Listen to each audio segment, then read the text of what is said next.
Wally, mis brujitos, hoy les traigo otro episodio de mi primer árbol. Vamos a continuar.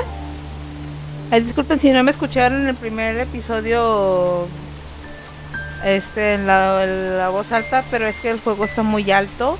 El juego está muy alto, nada más permítanme. Voy a bajarle aquí.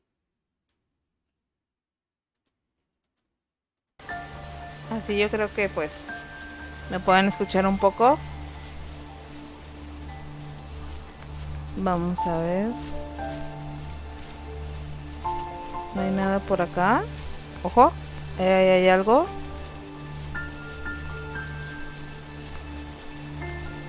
Aquí básicamente pues tú pudiera ser el sueño de un hombre el que está hablando. Dice que sueña por estar con esta forma de la zorra. Pero cada paso que va encuentra un recuerdo de su padre. Y cada paso la zorra, en este caso, ve a uno de sus hijos, como lo vimos en el primer capítulo. Es relajante, es todo. My dad built a lot of stuff in his free time.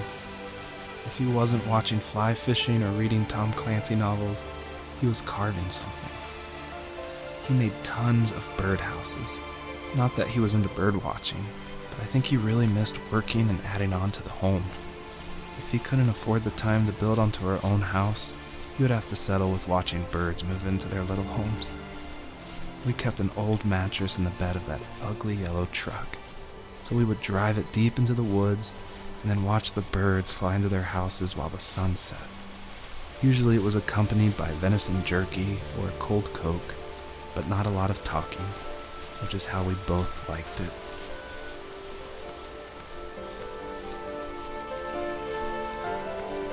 O sea, cada vez que descubrimos algo, pudiera ser un recuerdo de ese hombre que escuchamos al fondo.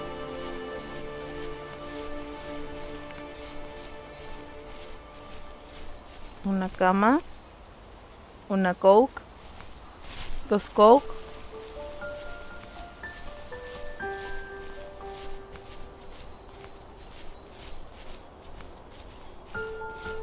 Vamos a andar así. Es que este juego está hermoso. Digo por los gráficos, lo digo.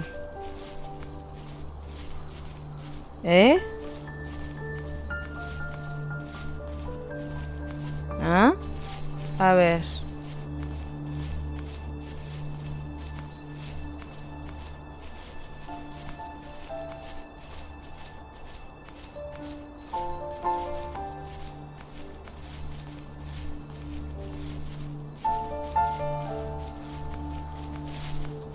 A ver si podemos subir.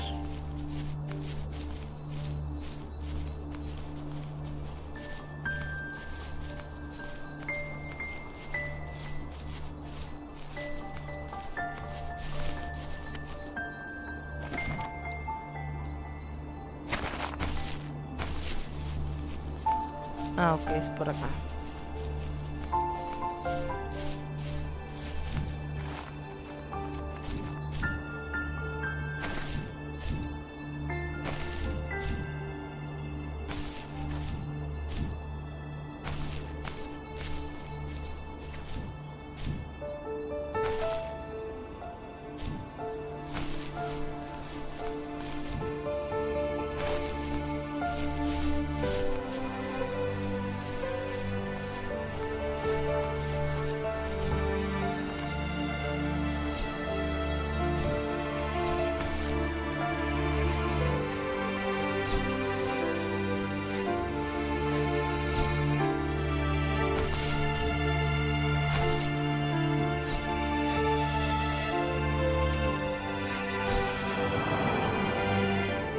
Una.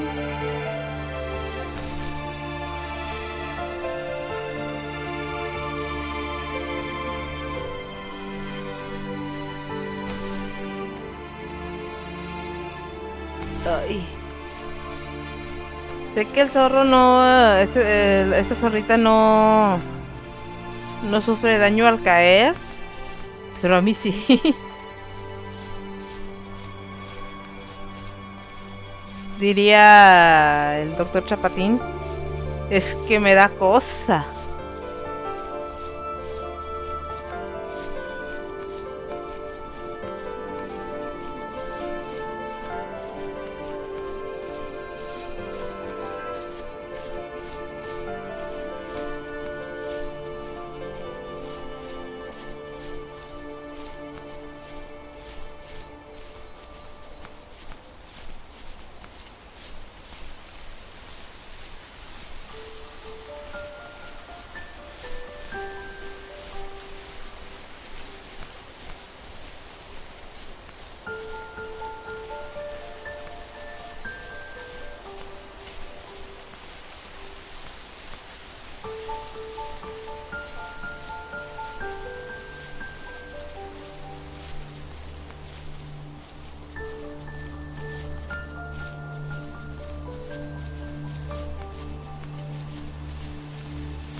Even at my most distant, at the times when I detested him the most, he kept reaching out.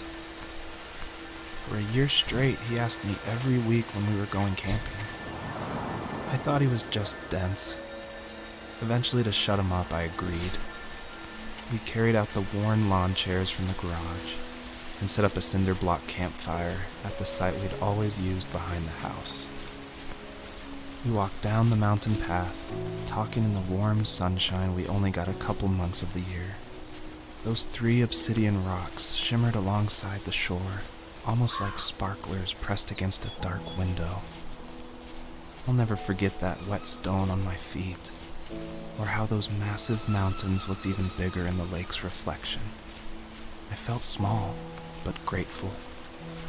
As the sun set, my dad found something I hadn't seen for a long time. The tree where I'd made my first carving when I was 6. I hadn't even carved it. My dad had helped me, but I still called it my tree. Something about seeing my name there made me open up, and we talked about everything that night in that old camouflage tent. I told him how much I loved sketching and design, and how it would be a dream to study architecture in Seattle.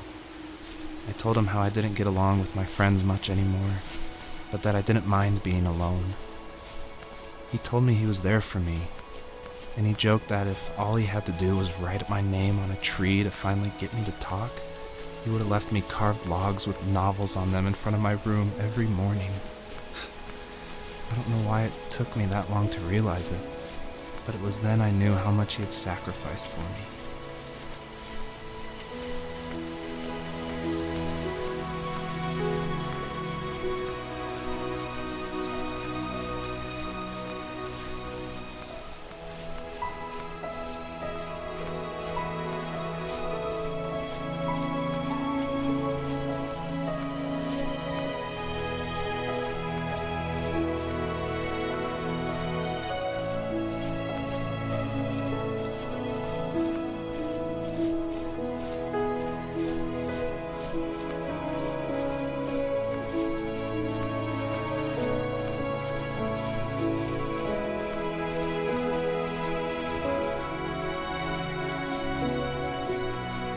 Ok.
On our property, there were old abandoned pieces of a shed and car long left unused.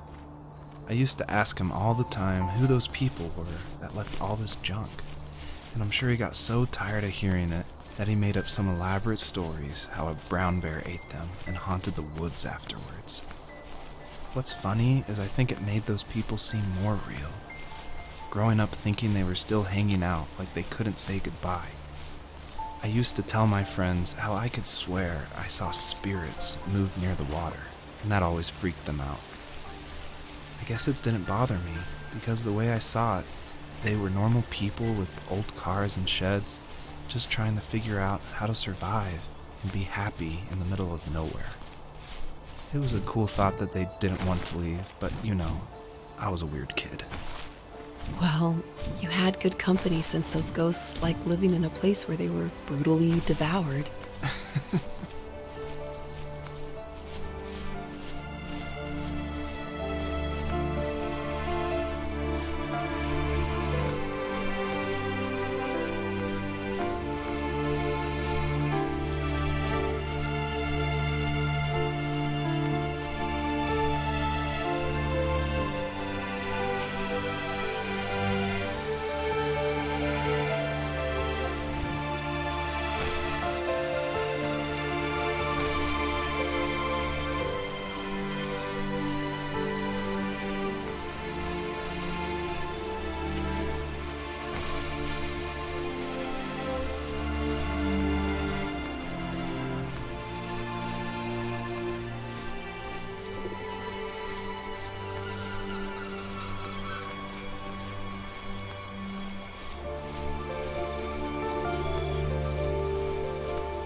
Una cabaña.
Mm.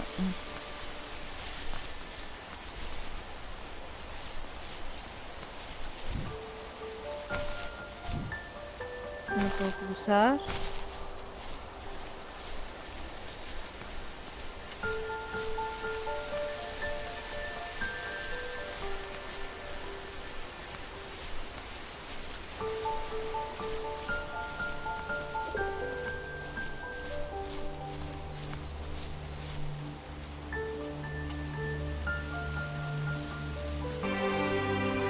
Perdón por el corte, chicos. Es que no encontraba no tenía que ir, pero ya después indagando encontré este lugar. Encontré 3, podría decirse estrellitas. Y pues vamos a explorar este lugar. Disculpen el corte.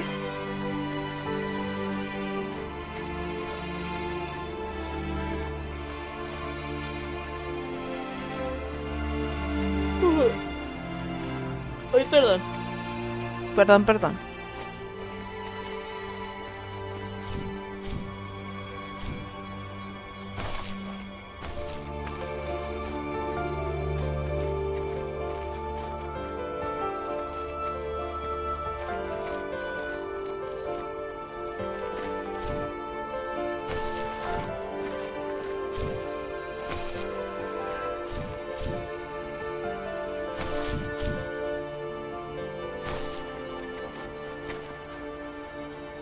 Ay.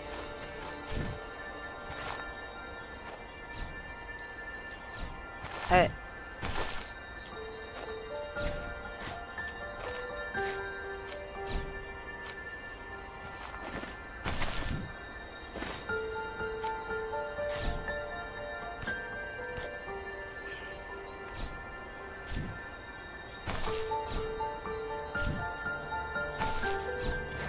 Ahí está.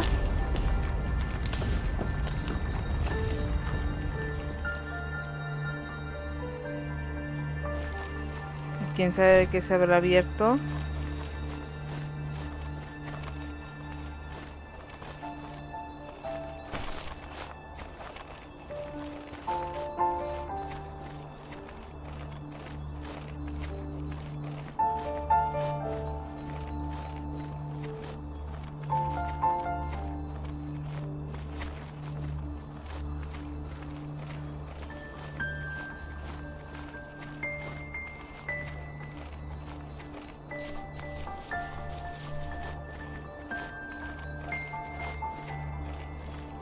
Ojo.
Ay, perdón.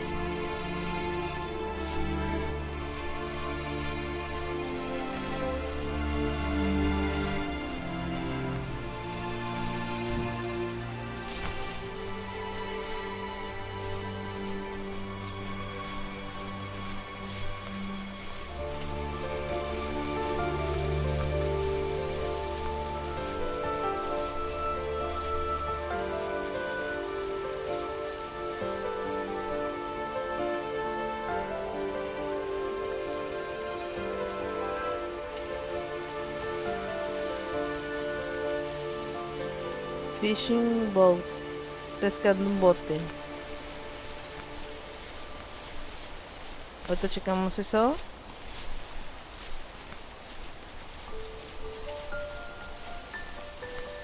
más vamos a ver qué se abrió.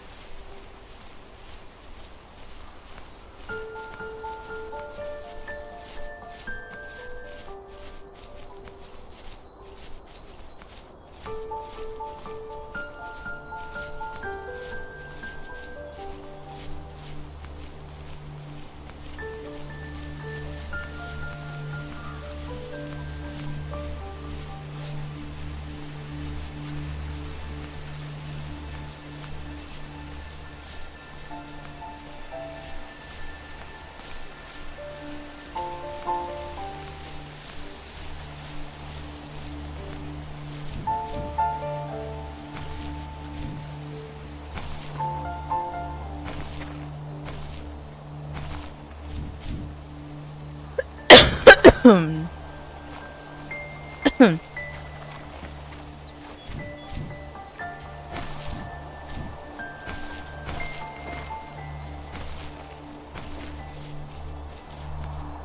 perpetrator stood nearby, unfazed, like nothing was wrong. My dad is dead, and he's never coming back, Rachel. I can tell you these stories, but I can never reminisce with him again. He can never hold a grandchild that we'll probably never be able to have. I can never talk to him again, and I'll never be able to say I'm sorry for everything. Pero bueno, espero que les haya gustado mucho el capítulo de hoy. Si es así, denle like, suscríbete si no lo han hecho y nos vemos. Chao, chao.